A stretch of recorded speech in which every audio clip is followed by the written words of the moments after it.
It's a risk for your reputation right now, taking that job. And don't get me, Man Utd is one of the biggest clubs in the world. One of the biggest clubs in the world, and it's an ideal opportunity for someone because everyone's thinking, I can get this right. But there's been some brilliant managers that have really struggled. Whoever the next manager is obviously incredibly important because I feel, to a certain extent, a bit sorry for Ralph Rangnick because he's sort of naked in that dressing room. Everyone knows he's not going to be there. People are sort of listening to him. And I've been in that situation before when there's been a manager that's only in an interim situation. It's really tough for them. But more importantly is the players that are going to be leaving. Pogba, Lingard, they're going to be going on free transfers in the summer. Mata, Cavani. The four of them, they're going to be leaving the club. And I think that would be the best for the club right now because I don't think they're going to take the club forward. I think they need to change themselves. Next season, Rashford is up for contract, Shaw as well. There's not too many players. I know Bruno just signed a contract. That you're looking, if you're coming into that club, you're going, I can't wait to work with them. I can't wait to get them going. Like, I'm looking at Marcus Rashford now and I'm thinking, and we're not going to jump on the Marcus Rashford bandwagon, but this is a young man that I believe has to go and explore and go do something else. He looks like he's fell out of love with the game right now. Go and play somewhere because there is no doubt there's a player in there. And there is for him, the clubs, there'll be hundreds of clubs that will want him. There'll be, like, he's had enormous success against the likes of Paris Saint-Germain in Europe. Clubs in England would want him, Tottenham, Arsenal. Everyone would want him. But I think his time has run now at Manchester United. They need to get the right manager in. Pochettino has been a serial underachiever, as much as I like him. Can he go and do it at Manchester United? There's no real belief that he can. Ten Hag's done a great job at Ajax, where you should really win the league. You've got the best players. So it's not going to be easy. As much as it's the manager getting them right, it's also that personnel. Because I always think, you look at certain clubs and you go, I'd love to be in that Liverpool dressing room working with those players. I'd love to be working in the City with the players there. I look at that United dressing room, I think, that looks fractured. That looks a bit of a...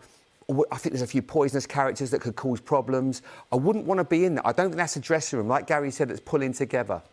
I want to come back to you on that Pochettino point, because I think there will be question marks over describing him as an underachiever, given the squad that he got to a Champions League final with, or got to close to winning a league title with. Didn't win a trophy, though. And has gone on to win the league at PSG, and I think, in his defence. Yeah, and I think that's not a hard we won't job. get into it now. We might come back to it. But Gary, look, for Manchester United, in terms of their next appointment, whoever that might be, and it seems increasingly like Ten Hag is the name that's being linked with the club.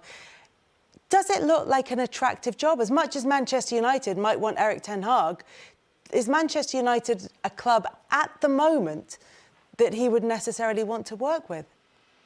I think when you look from the outside, the appeal of Manchester United is huge, and the fan base is huge, and the club is a magical football club, and I suppose every confident coach will believe, just like Louis van Gaal, Jose Mourinho, Ole Gunnar Solskjaer, Ralph Rangnick, they've all taken the job of leaving David Moyes, that they could sort this club out and they could turn it round because they've got the ability to do so.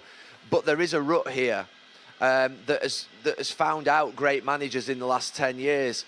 And I've talked about a cultural reset, and if the top isn't right, and I have to say that's where this is coming, the top is not right here. I said a few things the other day that they needed to do to sort of demonstrate that there was a real shift in mentality in the football club, and those things won't happen because they won't do it.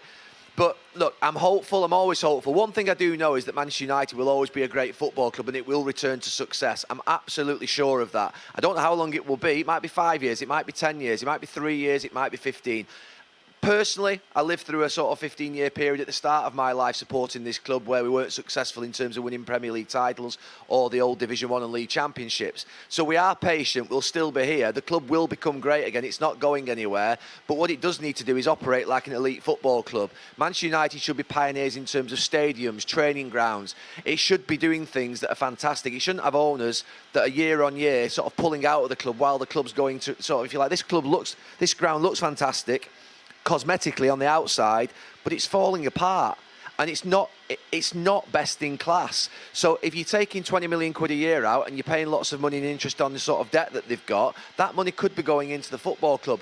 They have to make everybody believe that football is at the heart of this football club. They have to do that. When Sir Alex Ferguson was here, he obviously shielded them from that, and he made obviously everything work with David Gill. Once Sir Alex Ferguson and David Gill left, then it's been a struggle for 10 years. People have tried very hard to get it successful again, but they've failed.